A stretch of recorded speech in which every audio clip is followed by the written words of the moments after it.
पेठा कद्दू pressure cooker में बनाने के लिए मैंने यहाँ पे एक प्रेशर कुकर को चूल्हे के ऊपर रखा है, फ्लेम को ऑन किया है और उसके अंदर हम डाल देंगे ये 2 बड़े वाले चम्मच ऑयल।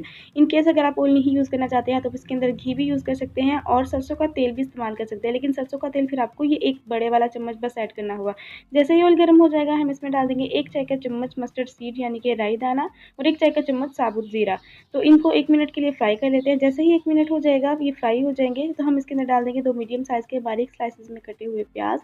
प्याज़ों को भी फ्राई कर लेंगे यहाँ तक कि ये गोल्डन नहीं हो जाते हैं तब तक।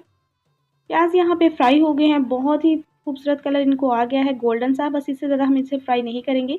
तो इसके अंदर हम डाल देंगे 2 मीडियम साइज़ के बारीक कटे हुए टमाटर और टमाटर को भी हम सॉफ्ट होने तक फ्राई कर लेते हैं। टमाटर यहाँ पे सॉफ्ट हो गए हैं तो इस स्टेज पे हम इसके अंदर डाल देंगे 2 हरी मिर्चें बारीक कटी हुई। हरी मिर्चें ऐड करने के बाद हम हरी मिर्चों को भी अच्छे से मिक्स करेंगे और इसी स्टेज पे हम इसके अंदर ऐड कर देंगे कटा हुआ पेठा कद्दू। तो यहाँ पे मैंने आधा किलो पेठा कद्दू लिया था जिसके मैंने बीज और स्किन को रिमूव करके उसको इतने दरमियाने साइज़ के टुकड़ों में काट लिया है। पेठा कद्दू ऐड करने के बाद हम पेठे कद्दू को भी अच्छे से मिक्स करेंगे प्याज और टमाटरों के अंदर और इसी स्टेज पे हम इसके अंदर मसाले ऐड कर देंगे।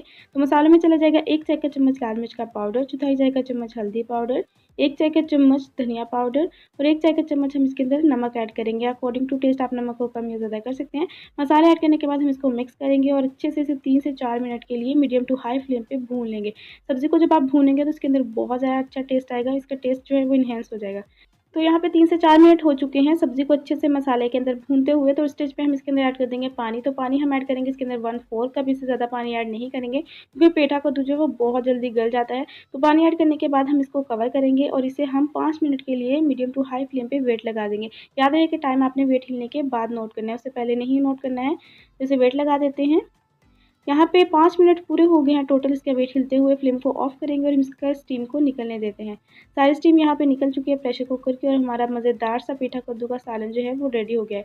तो ऑलमोस्ट रेडी हुआ है, फुल रेडी नहीं हुआ है, तो फ्लेम को मैंने दोबारा से ऑन किया है और इसे हम 2 मिनट के लिए इस तरह खुला रख के फिर पकाएंगे।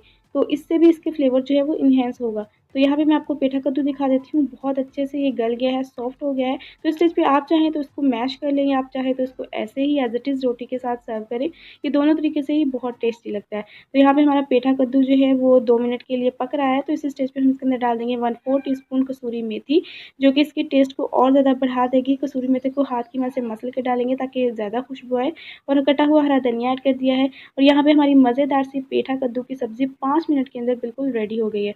2 मिनट के बाद हम इसकी फ्लेम को ऑफ कर देंगे। तो आई होप आप लोगों ने आज की रेसिपी को एंजॉय किया होगा। थोड़ा-सा भी एंजॉय किया है तो फटाफट से लाइक कर दें। मिलते हैं नेक्स्ट ऐसी ही मज़ेदार सी कलरफुल रेसिपी के साथ, तब तक के लिए मुझे दीजिए इजाज़त। अल्लाह हाफ़िज़।